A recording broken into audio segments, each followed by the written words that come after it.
Let's now bring in Kunle Falowo, who joins us live from the United States to discuss Donald Trump's chances in the November election, looking at the latest development. Thank you very much for joining us on Well Now, Mr. Falowo. Well, 6 out of 41 counts now struck out against Donald Trump, but we have 35 pending. How do you see this affect Donald Trump's presidential ambition?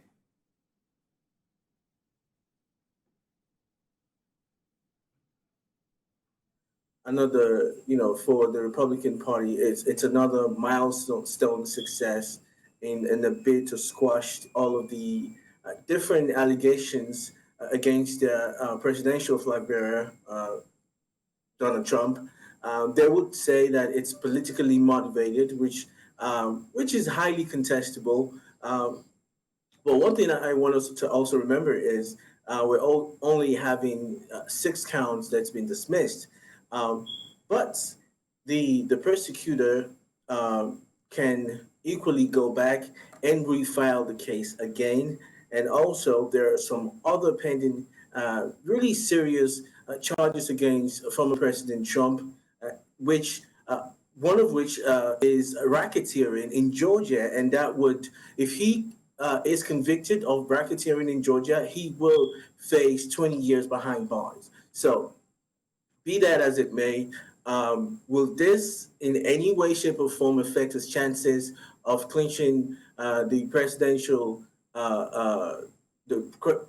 race or become the next president of the United States this November? That is highly contestable because we're looking at the entire American people, the American electorate overall. The Republican Party might be excited now, but for the rest of the people, they're not really buying the idea.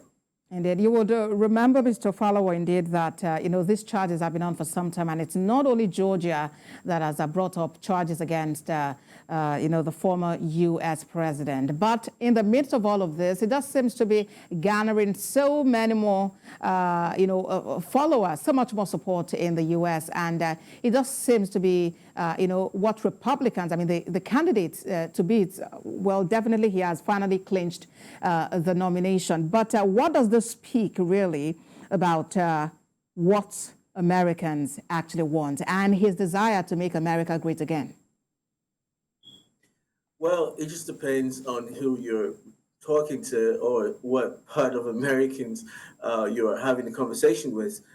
For Republicans generally, Mr. Donald Trump is the only formidable candidate in the entire Republican Party as it is, which is quite unfortunate because there seems to be no strong and solid candidates to bring up to contest or to battle President Joe Biden, Democrats, but.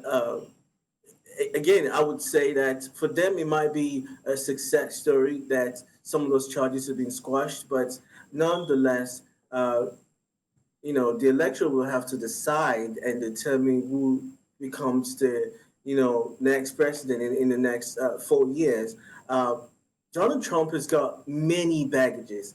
A lot of people see him as a wannabe tyrant, a wannabe dictator, which is not in attendance of democracy, especially in one of the oldest democratic country in the world, America. So having President Trump or former President Trump become America's president, that chances is quite slim, to be honest with you.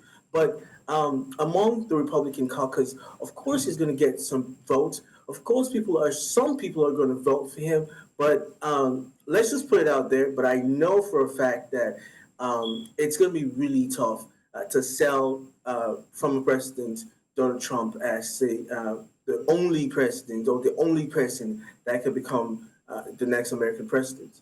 We know the race is on, and definitely different candidates are really just trying to, share up votes, trying to converse to people to support them.